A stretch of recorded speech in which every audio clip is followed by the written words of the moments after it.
All right, so we should be live now, even though there's a little latency. We will see. Welcome, thinkers.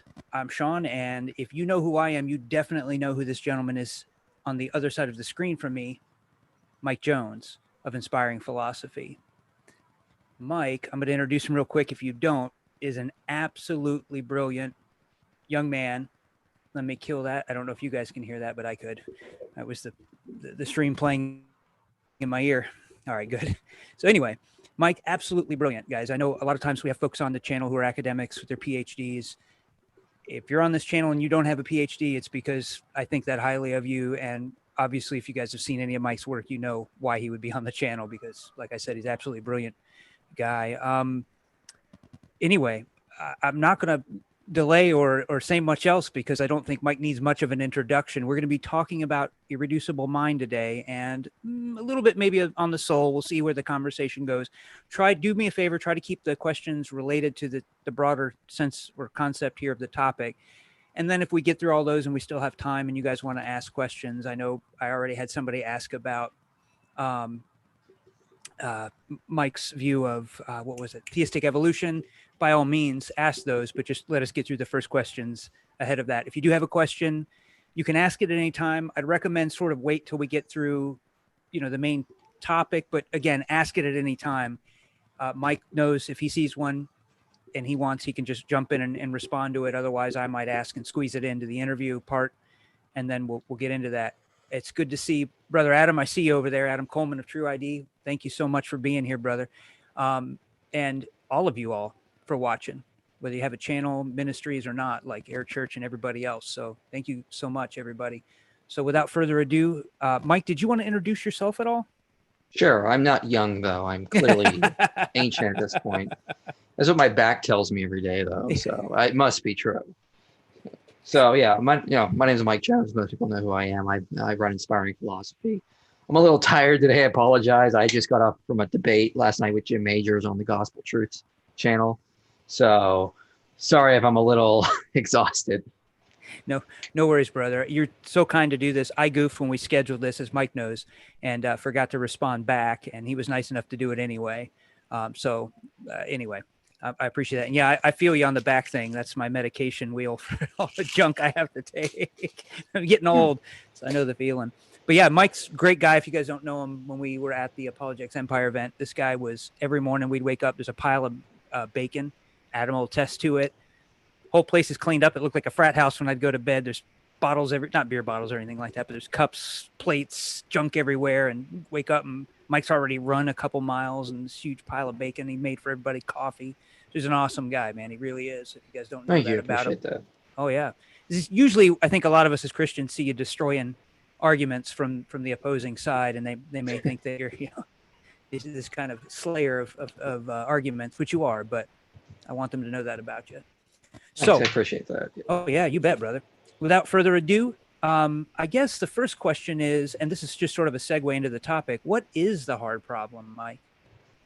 I mean, the hard problem is it's funny that we call it the hard problem and not a hard problem.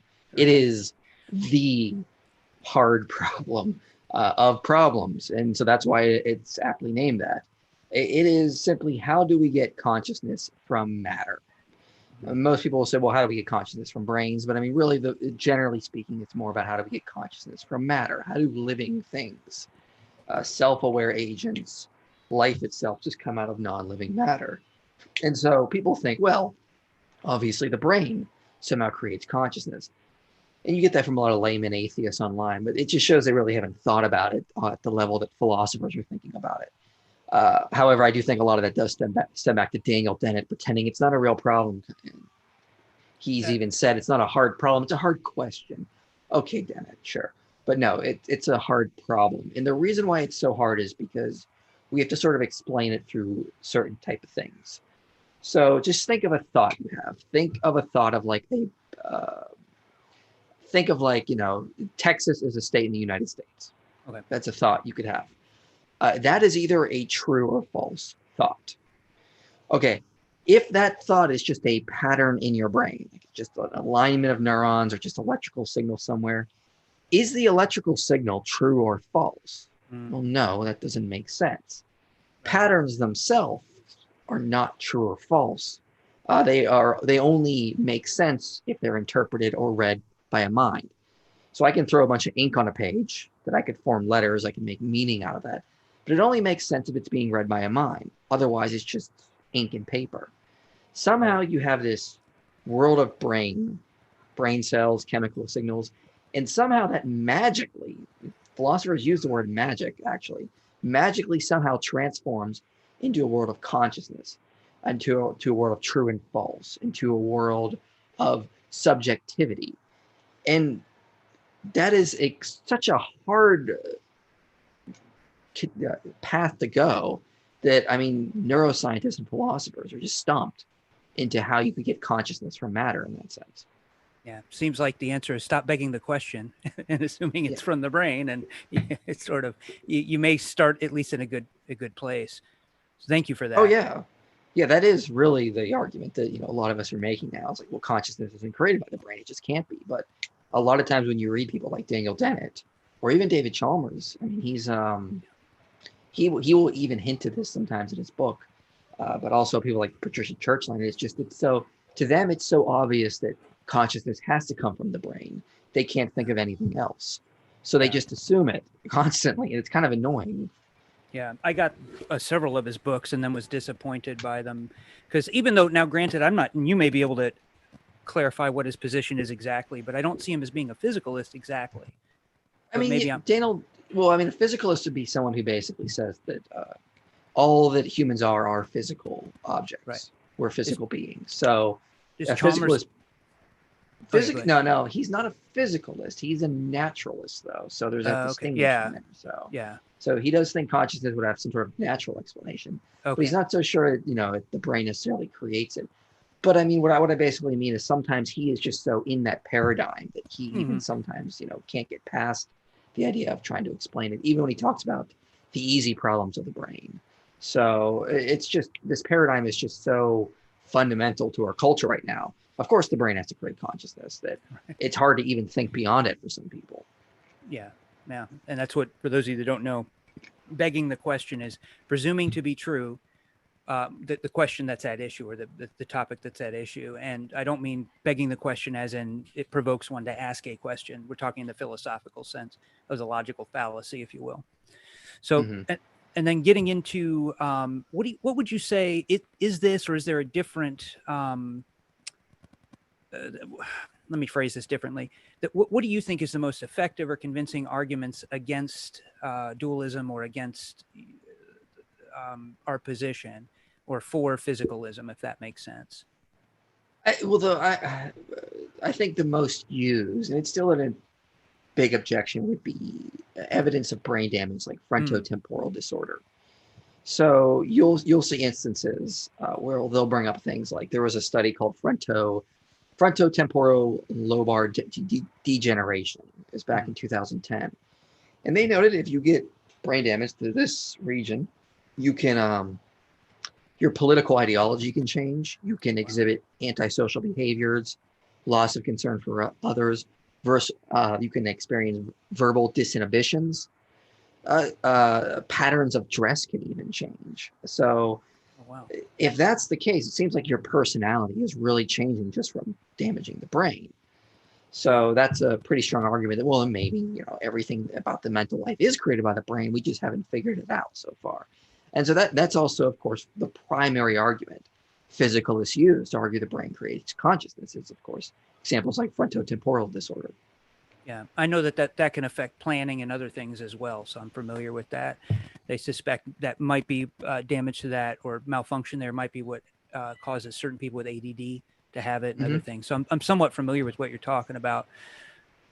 Thank you for that as well. That's it's funny because you guys, I'm looking down. If I'm looking down, it's not because I'm not interested in what Mike's saying. I've got notes here, and it's as if we're reading off the same page of notes, because my next question is literally has to do with exactly what you're talking about, brother, which is if, and let me ask it carefully here, because whether it's mental retardation or brain damage or whatever is causing the brain itself, the physical side, to malfunction, we know that it does affect certain things. And I'd recommend, if all of you watching have not seen Mike's videos on whether it's the soul, consciousness, any of these, go and watch them all, because literally there's tons of references and academic sources. He's not citing, well, Wikipedia says, or random blog article says. This is academic source material. All right. And tons of it too, not just one. And then he's overstating his evidence here. But getting back to the question is that if there is damage to the brain, we do know that there are certain things that will affect. Some of them you just listed. In addition are thoughts, memories, and personalities. And so the objector might then ask the question, well, if all of these things are affected, what is left over, if that makes sense, to say that there is still a mind? Does the question make sense? Yeah, and just to let everyone know, in about 2 weeks, I'll be uploading a 40-minute video that will cover this and other objections that physicalists use. Nice. So 40 minutes, a lot to go over. And this will be the first objection I cover, is this whole frontotemporal disorder thing and other brain damage. One thing we need to first think about is physicalists are overstating this data, because it's obvious that physical substances can change your personality and mental behavior. If you got me drunk, I'm going to be a much better dancer. It's just the way it's going to be. I know that I'm a much better dancer after I've had 4 drinks. So, yeah, that makes 2 of us. I mean, it's just what happens. You can give someone a physical substance and their personality is going to be slightly modified. Right. So obviously the physical and the mental are intricately connected. No one denies that, if you're an idealist or a substance dualist. So just right there, they're overstating the objection. The second thing I remind people is that we need to distinguish between 2 things, which is I do in my series, the video, just the past video I did this, distinguish between the mind and the soul. Now, I don't like the word soul, but I am using it because it's so prevalent in our culture, but it's usually defined to mean different things. If you read J.P. Moreland, he defines it as like the consciousness of an agent. Like it's this sort of like the other substance that consciousness comes from. You have physical and you have the mental substance. I don't like that definition. I define soul as theologians define soul when they talk about soul building theodicies. God has sort of put us on this earth to build souls up. So I would define the mind as the conscious, self-aware you, consciousness itself. It's the self-aware agent, the underlying substance. Soul, I'm defining as theologians define it, which is that it's your personality, your dreams, thoughts, memories, emotions, all of this stuff, all this information that you build up over time. Now that right there, that's malleable. Your soul is always evolving, changing. You could, change your soul. You lose memories every day. So your soul is, malleable. It can be damaged in that kind of sense. So if you go into a lot of their examples of brain damage, basically all of them, to be honest, they're never damaging the agent. There's no way to sort of like reduce consciousness in half. And we can talk about split brain patients later, but that's another example I'll get to if we need to. Okay. But what they're doing is they're damaging aspects of the soul. You're taking away personality traits. You're taking away memories or thoughts. So you're not really damaging consciousness. You're damaging information processed by the soul. But now take that one step further. How do you get a soul? Well, you build it up over time by interacting with a physical environment. So obviously the soul comes from being in a physical world. It's built up over time by having experiences of a physical world, by having interactions with a physical world. So obviously the soul does have some sort of physical aspect to it. And of course, if you're going to damage your brain, what I would call is like the extrinsic appearance of a conscious agent in reality, you're going to, and that's what you use to sort of build a soul up over time. Of course, you're going to damage how the mind reads and understands its soul or is able to process its information. It's just like if I was, to give an analogy, if I was if I had a notebook and I was going through and taking notes of like a house I was inspecting, and all of a sudden I slipped and fell and all of my notes fell into water and I couldn't read them anymore. Okay, well, yeah, then it's going to be damaged. I was in the house. I physically interacted with this puddle and it damaged my notes analogous to my soul. So obviously there is a physical aspect of the soul, and and if you damage the brain, it affects the soul, but it doesn't affect the mind, the conscious agent. All Mm. it does is it affects the soul of the agent and what he can know, remember, and act. It could just rearrange configurations with regards to that. Now, that's a very brief summary, and I will probably be going over, and in the upcoming video, I'll spend about 7 or 8 minutes elaborating on that. Oh, that's good. So it's the soul and man, or says, if you did forgive me, that which you are becoming, more or less. Is Mm-hmm. that, Right. yeah, Yeah. that Yeah. makes sense. We are minds building souls up over time. Yeah, and there seems to be this, I hate to keep saying fallacy of those that want to object to this, that likeness is equal to sameness, because or that a more, correlation implies causation, or that because things are similar or related, there's somehow, therefore, there is a dependence, if you will. And that to me seems wrongheaded, because as you pointed out in your videos, it can go both ways. Just because affecting the brain can affect the soul, well, guess what? The mind can affect the body as well.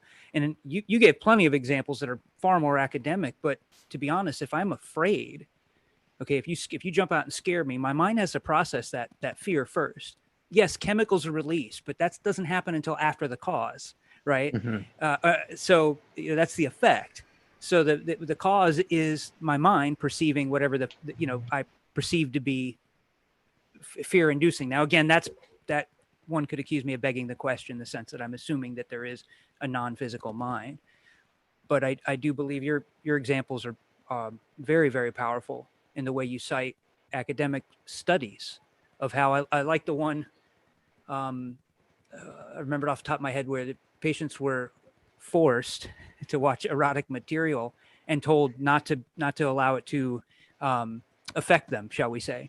And they were able to, and they did these brain scans of them and showed that area that would normally light up on people who weren't asked to do this wasn't lit up. So it wasn't affecting them in the same way, or at least as strongly. Yeah, Mario Beauregard's study on that. Yeah, they were looking at uh, brain chemistry, and they told them to mentally focus to not be aroused, and the brain chemistry changed itself accordingly. Yeah. Now, you could argue that, oh, well, that was just the brain modifying itself. Right. But Here's the problem, though, is that when they do that, they're assuming the conclusion they want. They're saying that, well, there's this other undetectable brain activity that's causing that brain activity to change. Okay, well, you're basically on the same foot as the people you keep criticizing that are positing this immaterial mind. You're positing undetectable brain activity that is somehow modifying the brain in other ways, and it just puts it on the same level. And but I would argue that the idealist or the substance dualist has a leg up on that, because you can experience your own mental life, your own mental consciousness, and then you can see that the brain activity is coming after that. The changes in the brain activity are coming after you decide to mentally focus on something. So we can actually subjectively experience that type of thing. We don't have any evidence of this underlying undetectable brain activity that's actually causing it. And they'll try things like the Libet experiments, and I cannot wait to look at those. Those are, and I don't like those for Libet's stuff for free will either, because they're riddled with problems. But that's a case for another. Well, I'll be covering that in my video. I mean, Great. There's so many studies done on the readiness potential of the Libet experiments that show that it does not precede conscious activation. Yeah, not to mention their self-reporting. I mean, there's all kinds of problems with them, just on the surface, let alone others. And Libet didn't even think they disproved free will, which was ironic, or some of the things people try to use them to say. So, yeah, and ironically, physicalists still use these objections to this day, even though they basically have been debunked for over a decade now. But no, the Libet experiments still come up. And so, all right. On a similar note, I don't know, you've probably read this, Peter C's book on the neural basis of free will. If you haven't checked that out, awesome book just on that topic. Every time I pick that up, I think about you, brother, because I know how academic inclined you are. And I thought, man, I got to remember to tell you about that book. Another point that you brought out, in, I don't remember which video it was, so you'll have to forgive me. I believe it was one of the two in this series. It may have been the first one. You mention the visual binding problem, which to me Mhm. seems like a huge problem. I don't know if you want to address that at all. Well, For the ironically, it's been called an easy problem that just hasn't been solved yet. I mean, oh but yeah, yeah, what's funny is if you actually read some of the literature, it's all hypothetical at this point. Like one of the leading theories to solve the visual binding problem is just entirely hypothetical. So basically, just to give a nutshell, the visual binding problem, and I cover this in part one of my series that came out in June, is that in the brain there are different areas, so to speak, that cover different aspects of what you visually see, like the shape of an object versus the color of an object. But we don't experience these things together. I mean, if I am going to experience this case, I'm going to experience it as a white, squarish, roundish object. I'm not going to experience it as the color white and the shape separately. So where is the central hub in the brain that unites together? Well, it doesn't exist. And studies have showed this. So in response, physical has come out with all ideas. Well, maybe there are these special neurons called binding neurons that put it all together. No evidence they exist. It's just totally hypothetical. Let alone even if they do exist, it doesn't. You'd have to show how they can somehow take this information and emerge like an actual experience, a mental experience that we actually experience day-to-day basis. Hasn't been shown yet. And ironically, David Chalmers says, well, this is an easy problem that will eventually be solved. yeah, I right. disagree.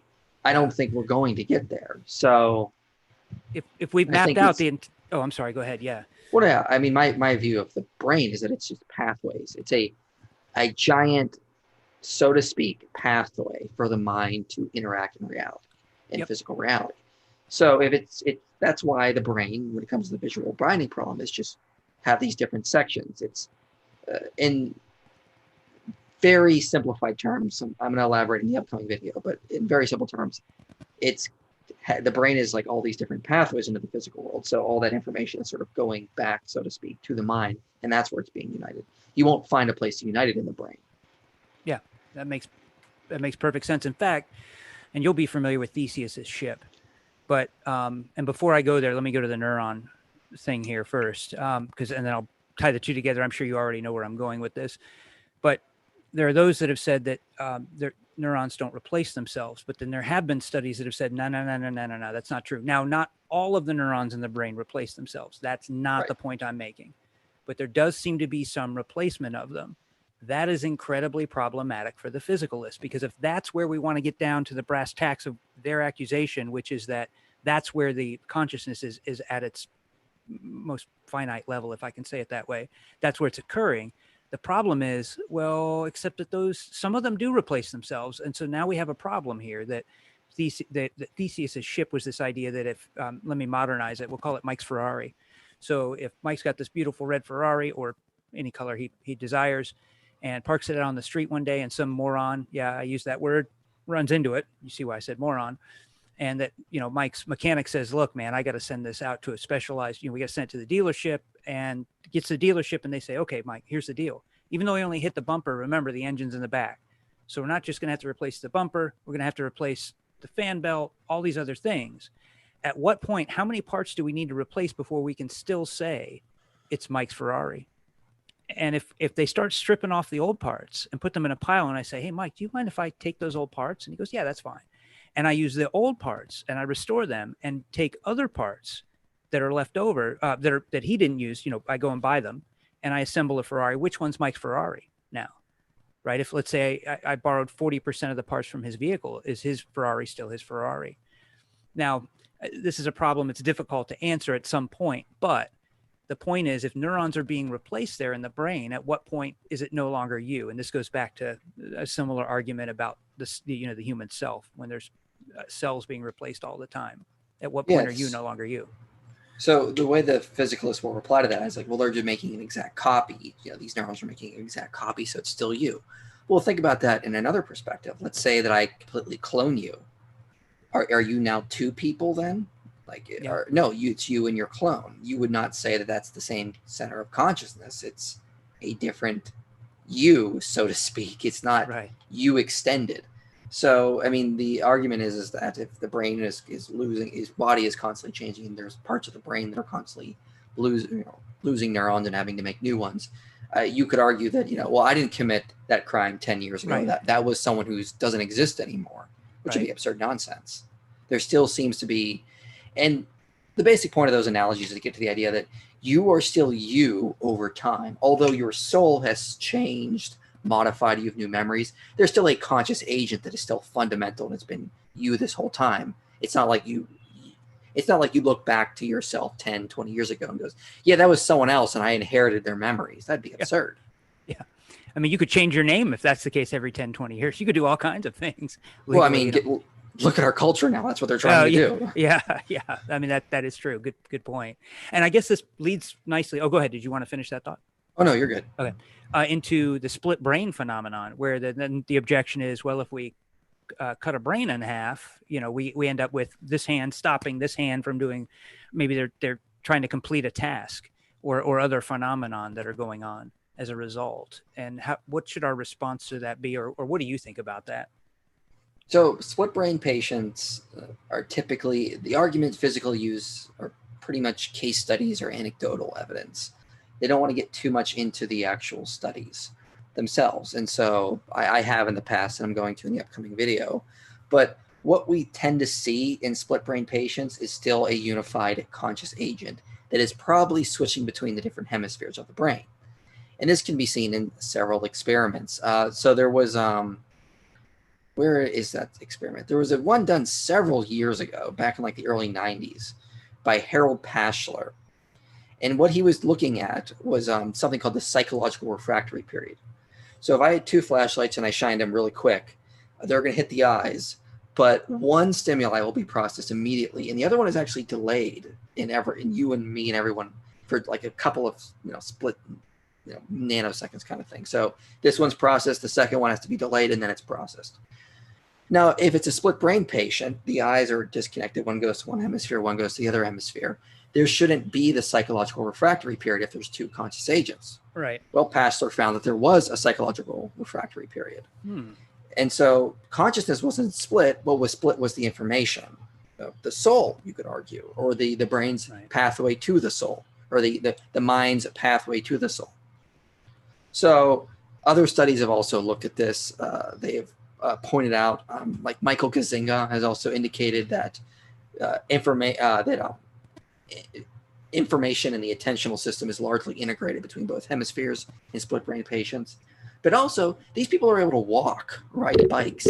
If you and someone were sewn together, and you had half a body, you'd have a hard time walking around. It'd take a while to adjust to this. Split brain patients just walk normally. They play piano. They ride bicycles. And you might think, so what? Well, to ride a bike properly, you have to, as you're pushing on the pedal, you do it subconsciously. You have to release pressure on one handle to maintain balance and whatnot. They do it effortlessly, like we do. So attention is largely integrated. And so physicalist Tim Bain has actually argued something called the switch model. And so what he said is he still thinks consciousness is physical. But what he basically argues is that there is this unified conscious agent in the brain, and they're just switching between the different hemispheres, and they can't remember who they are half the time. And when they switch back to their hemisphere, they're getting this other information. They think they're someone else, similar to with multiple personality disorder. It's called, again, notice it's called multiple personality disorder, not multiple consciousness disorder.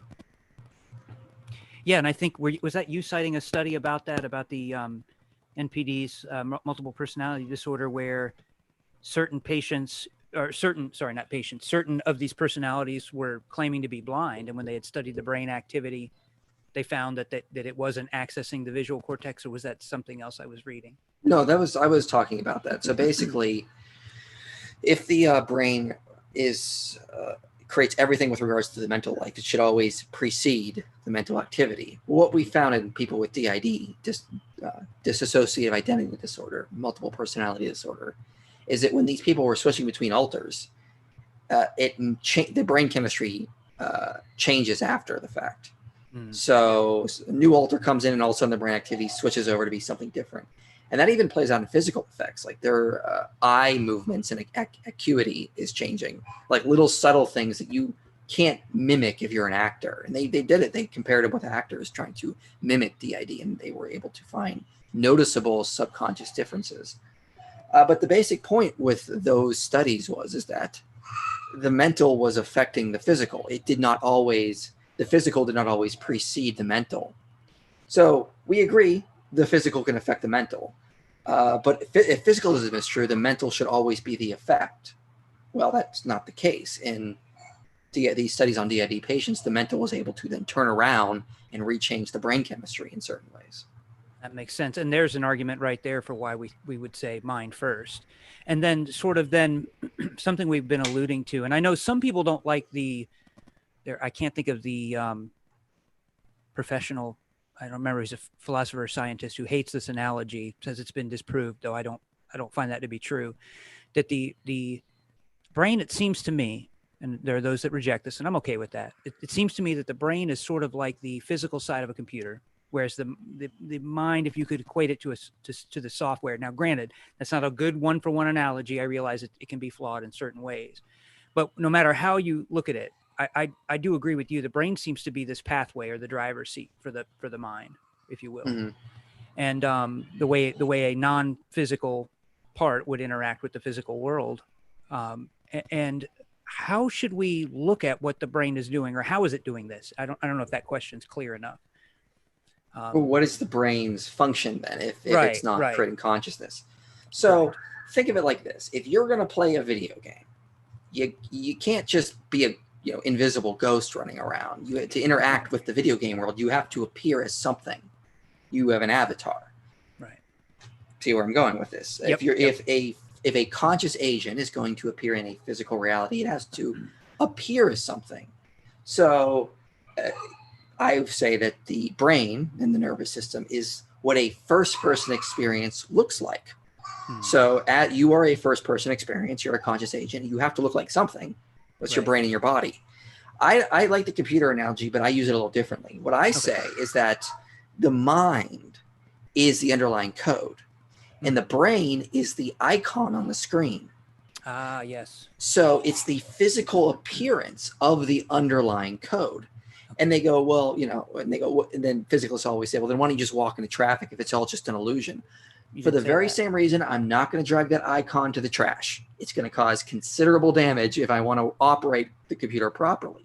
Right. Likewise, if you attack this icon, it can't affect how the mind is going to operate in reality. And so I don't want you to hurt the icon for the same reason I'm not going to hurt the icon on my computer. Right. Yeah, that's brilliant. I like that. I'm going to steal that from you if you don't mind. That's fine. Thanks, brother. Yeah. So then the brain, I remember, and the video has been a while. I think it was one you'd done a few years ago. So forgive me for dragging up something so old. If you don't want to address this right now, you don't have to. I remember you talking about the brain as a sort of quantum computer, if that makes sense, whereby. Yeah. So there is evidence of quantum mechanics taking place in the brain. So what does that basically mean? Well, we don't mean that, I'm not saying consciousness is quantum. Right. What I argue is if a mind is going to manifest in physical reality, it's going to manifest in a quantum way. So that's what I basically mean. Okay. Excuse me. Oh, yeah, no problem. So we have found evidence of quantum effects in the brain. There was actually a very interesting study that we found recently. Johan and Roth presented it. I'll be presenting it soon too. There was a study done on rats from the 1980s. And what was very interesting about this study is that they gave rats different types of lithium. Okay. So they gave them lithium-7 and lithium-6. Now, lithium-7 is actually used to treat depression. It mellows people out, kind of thing. It makes you more kind of like, buzz and whatnot. You would expect, if the brain is just chemical, that lithium-6 should do the exact same thing as lithium-7. Why? Just go back to chemistry. There is no difference in terms of the chemistry between lithium-6 and lithium-7 because they don't have any additional electrons. The only difference is there is one additional neutron in the nucleus of lithium-7. Okay. So the only thing that's different between the two is the quantum vibration frequency. Gotcha. So chemically, they're exactly the same. They should do exactly the same thing. They didn't. The lithium-7 rats mellowed out. The lithium-6 became obsessive. They were like helicopter rats. They were looking over their young constantly. They were cleaning constantly. They were building nests constantly. Exact opposite effect. The only way you can explain this, as Matthew Fisher has been arguing, is that there is quantum effects in the brain, and it literally changed the quantum vibration frequency of the brain, which changed the mental behavior astronomically. So I think there's other studies as well. Esteban Bandiopadhyay has been arguing that the brain is quantum computing. So we do. So there's pretty good evidence the brain is not just chemical; it's also quantum. And that would make sense then how perhaps a non-physical entity of a mind could interact with it. That's sort of why I was asking the question, if I'm understanding your research correctly. If I'm not, forgive me. I'm just trying to sort of put everything together there. Awesome. And then I know that there are going to be some that are going to try to object maybe, and it'd be a poor objection after hearing your explanation to any of this sort of quantum talk, whether it's a quantum cosmic consciousness or these other types of things where mind is primal perhaps, and then physical second, because they're going to argue for, and forgive me if I already brought this up, a fallacy of composition, where they're going to try to say, well, wait a minute, Sean, if I say atoms are light, atoms are weightless and have no color, elephants are made out of atoms, therefore, elephants are weightless and have no color. That's a fallacy of composition. So, or I inverted it, and that's either way. That's the fallacy I'm referring to. There's a fallacy of composition and one of division. So the objection may be they're trying to say that when we appeal to this sort of quantum thing where it's mind first and then the physical reality, well, I don't mean first, I mean primal, I guess, or first in order, that they're going to argue this sort of fallacy. Does the question make sense?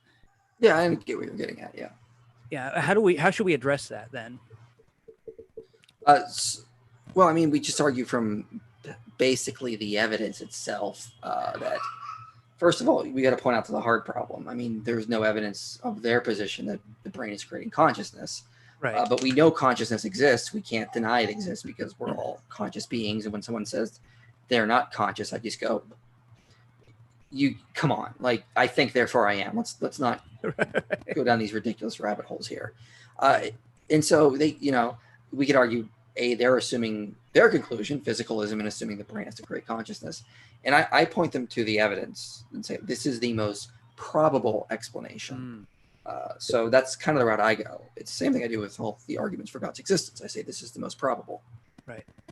So if you guys didn't catch what Mike's doing there, he's using a type of abduction. And I know that at this point, objectors will say, well, yeah, but abduction, the problem with that, or also known as inference to the best explanation, there's no one way to do it. Yes, but I have a paper I'm working on where I show that even though you may have 10 different types, right, 10 different philosophers using it, if you line up their criteria, most of those are just restating the same basic concepts, whether it's non-ad hoc, the best explanation is the one that's not ad hoc, or it's got the most power to be able to explain it, give the best explanation. And so what Mike's doing is appealing to this. He's saying, look, I'm not definitively saying this is a slam dunk, if it's fair to represent the argument that way, but to say this is the best explanation between the two.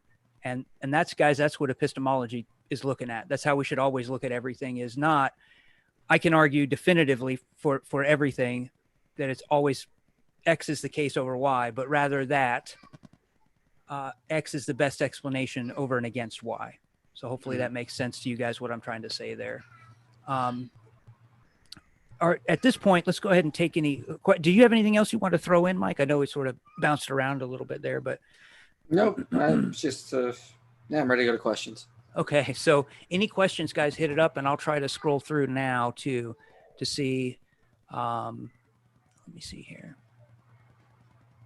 Corinth's brother, we're gonna miss you. I know he had to go. And 2 channels.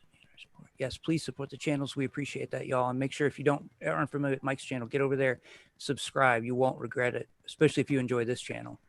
JMD, brother. Hey, man. Didn't see you there, John. What does Mike think of hylomorphic dualism? Is from JMD. So John's asking that. Every time I look into it, I'm all like, I agree with a lot of this stuff. It doesn't sound like it's anything I would be fully or pretty much against. So I just consider myself more of an idealist. I'd have to go back and check and see why I would consider myself more of an idealist and a hypomorphic dualist. Right. But honestly, I feel like they're very similar in so many ways. I would have no problem with it at all. It's just probably just little things here and there. I just can't remember what they were. And then, yeah, and what I was going to ask what it even is, because in a nutshell, I sort of I've come across it, but I'm not by any means a expert on it. So if you don't want to tackle that, that's fine. So that's just, I mean, it's basically an alternative to the intellectual source substance. It's an alternative more to substance dualism. I feel like it is what it is. Okay. That's why every time I read it, I'm like, I kind of agree with a lot of what they're saying here. I mean, it goes back to Aristotle. Gotcha. But it has to do more with matter and form than with consciousness. I think that's what it's focusing more on. But again, it's been a while since I've looked into it because I've been so heavily into the idealist aspect that I just keep forgetting about it.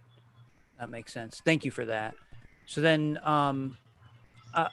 let's see here. It's a question for you. I agree that materialism is dead. Quantum physics killed it.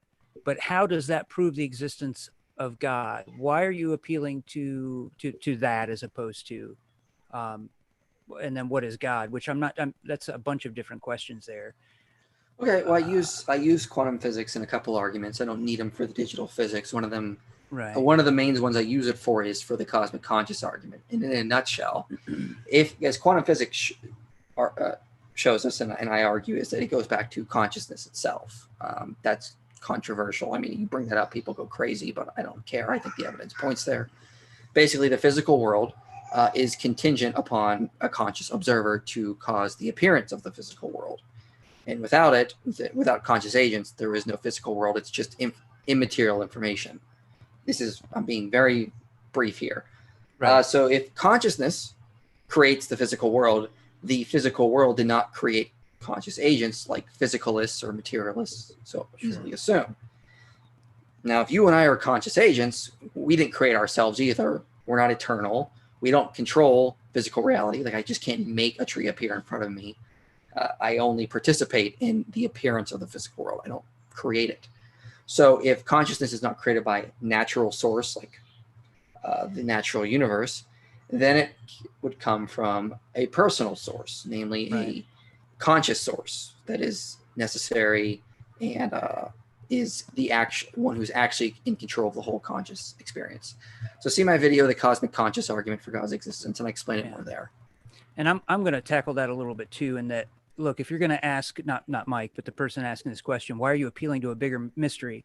You're letting your biases, you're giving them away there, in the sense that let me flip the question and ask, why do you think God is a bigger mystery? Because that seems to beg the question that you think God is a mystery over and against what? More mysterious than what? That the universe just came into existence on its own without any cause, or more mysterious than an eternal universe, which can't possibly, that would be illogical. So, a bigger mystery than what? That's sort of confusing. And then asking the question, well, then what is God? Doesn't do anything. I forget the professional atheist philosopher who said that. He sort of cringes when other atheists ask that type of question, as if that. Michael Ruse. Yeah, Michael Ruse. Thank you. As if that does anything. So it's also not how science works. I mean, the more we study, the more mysteries we find. Are we going to say, well, we can't appeal to general relativity? Because now we have to rectify general relativity with quantum mechanics. That just creates a big mystery. Therefore, it must be wrong. No one thinks like that, but it's only a problem when it comes to God. Right. What is your unifying theory then? That's a bigger mystery. We don't have one yet, which is sort of what Mike's alluding to in part. And then, yeah, I mean, we can go on and on and on. What is gravity? Not how describe gravity to me, not describe the effects of gravity. What is gravity specifically? Show me the gravity particle, not the hypothesis of what they think may be the cause of it. I want a definitive answer to that. If you're being honest, it's you can't do it.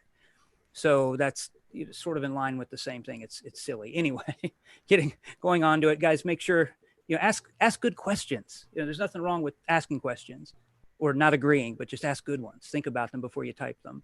So you said the brain is quantum computing. I'm not sure Mike said that. I did, so forgive me.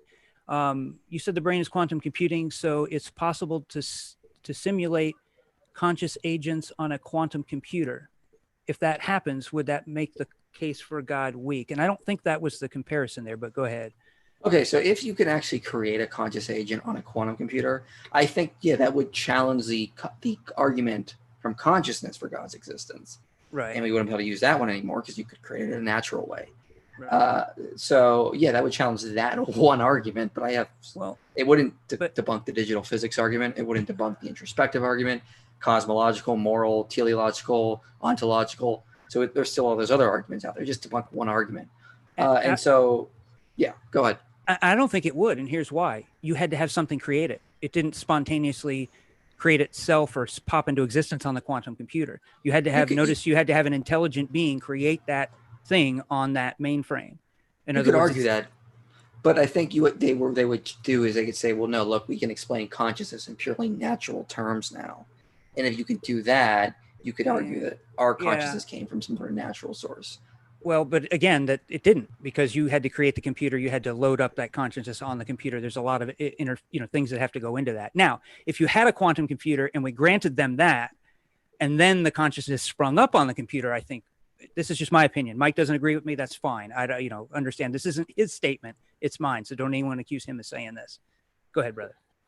Oh, no, go ahead. I was pretty much done. You're good. Yeah, so that's just I would object to that, but I get his point. And yeah, to be fair, we want to grant I get where you're going, Mike. I get why you're granting that. So question for IP, would you agree that consciousness is required for sensations such as taste and pain? Yeah. I mean, yeah, because this was just Eric Hernandez was trying to point this out in his debate recently with Aaron Ra, and trying to explain to him what pain is. And Aaron kept equating it with the behavioral aspect of pain, not the mental nature of pain. There's something different about a taste versus an electrical signal going from my tongue to the brain. That's not taste. Taste is the mental experience, and that only happens in consciousness. Gotcha. Yeah, that makes sense. Another question. Benjamin Bethel asked a question for you. Why don't physicists accept the evidence that you have found and agree the brain don't create consciousness?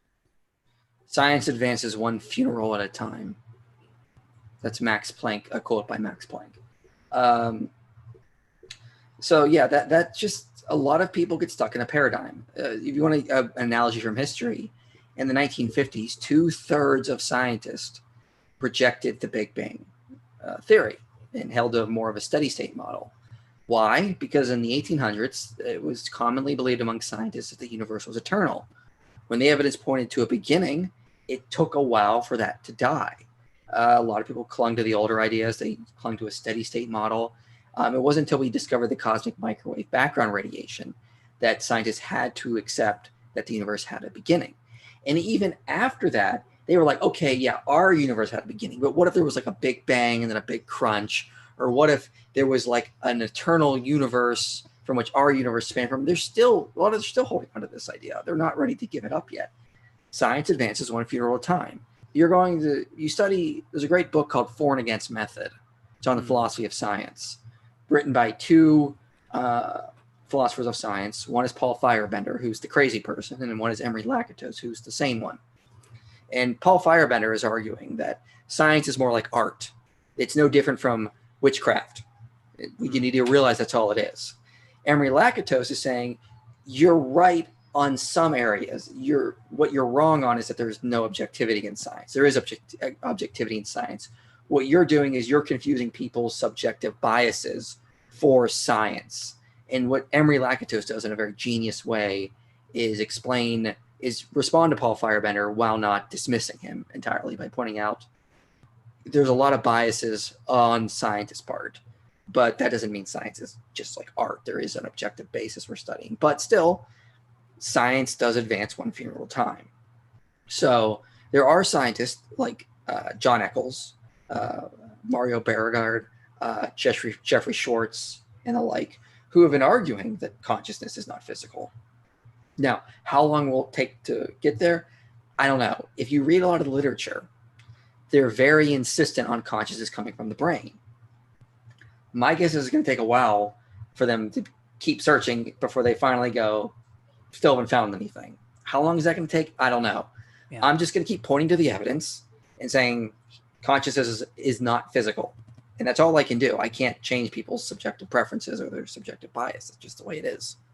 Yeah. And on Benjamin, on your question, I'm not trying to straw man you. I don't know what the implication of how you feel about this is, but we always want to be careful with truth. In other words, it's not a monopoly. Not one group has it over another. And we want to be careful to avoid thinking, well, the majority thinks this, so it must be true. That's sort of, we can start to get into logical fallacies there, just a simple ad populum fallacy. And so, and we all do this. All human beings do this, where we go, well, the majority believes this. Am I wrong? You know, I mean, if we look at how certain scientific theories came about, that the Earth revolves around the sun, at one point there was only one person or a minority that believed that. Yet we now know that, you know, we know what is true about that. So we want to be careful. Just because a larger group thinks something doesn't necessarily make it right. We want to do what Mike's doing here, which is look at the evidence and weigh it as to what's the better explanation, his hypothesis or the alternative ones. I do get the question though. So Aaron Astron asks, is the brain the only pathway for the mind? Does the mind have other pathways? I think so.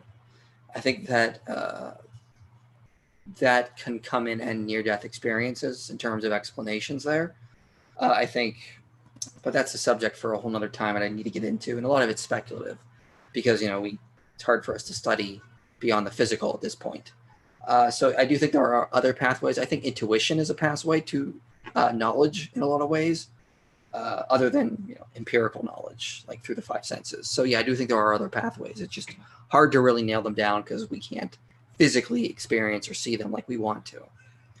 Right. And then let's see here. Would that be? Did I ask about the property dualism question? No, I didn't. No, I don't think so. This one comes from JMD. I loaded it up and then thought it was the previous question. Still, sorry.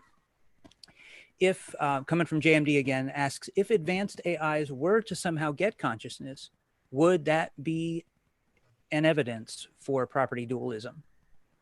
So we have to be very careful there because there's a guy who believes that, you know, consciousness is physical or natural, John Sear, who put out something called the Chinese room argument. And, you know, if look it up, I don't know if I have time to explain it. And he basically argues in a nutshell that brain or computers only simulate consciousness, and they could get extremely well at doing this sometimes. So it may not entirely be consciousness; it could just be them simulating consciousness. Now, let's say I'd say a better way to look at this is, let's say you could take my brain, like the recent Amazon Prime show called Upload, and you could upload it into a computer world, and I'm still conscious. I know I'm in there and I'm conscious, and there's all of the information on my soul there. Then I think you can make a pretty good argument consciousness is physical, because you could actually upload consciousness to a physical hard drive. Okay, at that point, it's physical. It's hard to get around it at that point. Yeah, I see your point there. Yeah. So that would be evidence of property dualism, I would say. I'm not the compute with the robot thing or the AI thing. It's always going to be very, very hard to prove because of the Chinese room argument. And even who is that philosopher that's now at the University of Arizona who is very famous? He's always against Trump. I can't remember his name. He's written on economics and philosophy of language. Oh, are you trying to remember his name? But as soon as you say his name, I'll be like, oh, I didn't even think of that. Yeah, it's it'll come to me in a second here. But he has even written on this topic, and he's argued that computers just they don't process information the same way minds do. You know, we want to think, you know, yeah, you know, that we want to think of them as if they are becoming conscious, but they're only manipulating syntax. They're not doing what consciousness is. It's extremely different in terms of that. Yeah, that's something my father had tried to. We used to have these crazy discussions like what you and I are talking about when I was a teenager. Him and my brother. My dad's brilliant man. Unfortunately, it didn't rub off on me, but he and my brother quite intelligent, and they he would talk about the complexities of creating AI. You know, just that it's much more complex than we realize. That oftentimes we're more curious about whether it's actually imitating, giving you what it's programmed to over and against actually thinking for itself. And I'm being overly simplistic about the concept there, but did you happen to come up with a name? If not, it's okay. I was curious. It's on the tip of my tongue. I'll get it in a minute. Yeah. It'll come to me eventually. So it's a little guy. He's got glasses, white hair. I can picture him in my head. I just can't remember him. He used to be up in New England, and he just came to the university, and I can't remember his name. Oh my goodness! He was the advisor for Liz. Dr. Jackson. No, it's not Jackson. No. He was an advisor for Dr. Jackson. I'm trying to remember, but this is an epistemology I'm thinking of. It's not. It can't be the same guy. Audie was who I was thinking of when you said gray hair, kind of shorter, but it's not Robert Audie. Nah. It doesn't matter. So anyway, let me read you this statement. This is awesome. I got to read this to you. King Yassine at me to tell you, Mike, I have a message for IP. He says, I think you are the best defender of Christianity. Amen to that. And I must support you on Patreon immediately. So he just wanted to let you know that. So I really appreciate that. I mean, I do need that because it's the only reason I can keep doing this full time. So I do appreciate that. Yeah, get over there and support him if you guys have been on the fence about it. I get it with the current COVID thing. Folks are struggling. But if you can, please get over there and support him. If you support me and you don't have enough money for both, cut mine and support Mike. Really. No, it's okay. You don't have to do that. Seriously, because it's important. Yeah. So I don't see any other questions. If you guys have any, and we're almost out of time anyway, is there any, I'll check back in a second to see if any more are coming through, but anything else that you have that you wanted to mention before we wrap up that comes to mind? No, I just can't believe I forgot the name of this philosopher. That's bothering the hell out of me. You're going to wake it's up. It's going to drive me out. It will. I was going to say, you can send me a message in the middle of the night if you got to get it out of your system once you remember who it is. I'll remember it as soon as I get off. I guarantee. That's typically how it happens for me when this happens. But yeah, it's like right on the tip of my tongue. I just cannot remember his name. Yeah, and just to be clear, wait, Chomsky, Chomsky. Oh, Chomsky. Okay, yeah, okay, yeah. Chomsky. I know who that is. Yeah, Chomsky wrote on early in his career on how computers they process language differently than humans do, than minds do, and so he's even written on this and argued against this idea that computers will one day be conscious. Yeah, that's brilliant. Chomsky would have never popped in my head. I do know who that is. I don't know if I have anything of his. Yeah, he's now at the University of Arizona, but yeah, Noam Chomsky. And so, yeah, he's been done more with economics lately. But if you go back to like the stuff he was doing in like the 70s and whatnot, he was even arguing against this idea that computers process information the way conscious minds do. Got it. Yeah. And Noam Chomsky, I'm going to write that down. I want to check that out later. And just to be clear, because I butted in on Mike's question there and responded, I don't remember if that was actually King Yancine's question, but it's not on the conscious thing on the computer. I'm not arguing against what Mike was saying about that. I want to be clear. Okay. Not that I can't have an opinion different from his, because I get his point. You need to listen to what he's saying on that. He would grant the argument, well, yeah, this would need to be related to physicalism. If we can put that on a quantum computer. I'm arguing sort of almost like a precept would, right? That, well, wait a minute, I got to grant you the computer. Hold on a second. But I'm not disagreeing with his point that if somebody were asking me the same, I wouldn't object to that. I don't want somebody to think otherwise. That I agree with him on that one. So anyway, here is there any other ones? I don't see anything you see or anything else. I don't think so. No. All right, brother. Oh, go ahead. No, I'll just let everyone know that I will have about 4 more videos in this series, just slowly getting them out. Awesome. Yeah, I can't wait, brother. You really are a source of information for me. So yeah, thank you all so much for supporting us, supporting Mike. Make sure when you do, guys, checking out videos on his channel, mine, please be sure to like, comment, share them. Above and beyond a lot of things you can do for us, that really helps a lot because the YouTube algorithm likes it, and it's going to allow other people to see this kind of material. Oh, question for IP. How do you respond to the biological immortality argument against God's existence? Brilliant biologists like Aubrey de Grey believe we will achieve that. Well, yeah, that's a good question. Will we achieve it? I don't know if that would be against God's existence, though, because God's existence are not there's nothing incompatible with immortal humans and the existence of God. I don't know why that would be an argument against God's existence. not really following why anyone would argue that. You could have humans that just keep going on and still have a creator behind the universe, and it's possible we could even get there. There are interesting studies I was reading regarding NAD plus senescent cells and stem cells. A combination of the three could actually be a interesting pathway towards at least much longer lifespans for humans, but who knows? Yeah, that's an interesting question, but yeah, I agree. That makes sense. And Dr. Hunter over on Trinity Radio, full disclosure, he's been a professor of mine for a while now. A question for Mike: Who makes the best response videos, and why is it Braxton Hunter? That's a good question. He's got great response videos. I do recommend them. Yeah, sorry, I couldn't help it. All right. Hey, thank you guys all so much for coming over and watching. I really appreciate it. Do check out all of these different channels that you guys may be familiar with, seeing on the thing, but above and beyond, check out what Mike's doing. I really can't recommend it highly enough. Not that I haven't already. And yeah, so please, you guys, take care. We love y'all. God bless, and we will talk to you soon.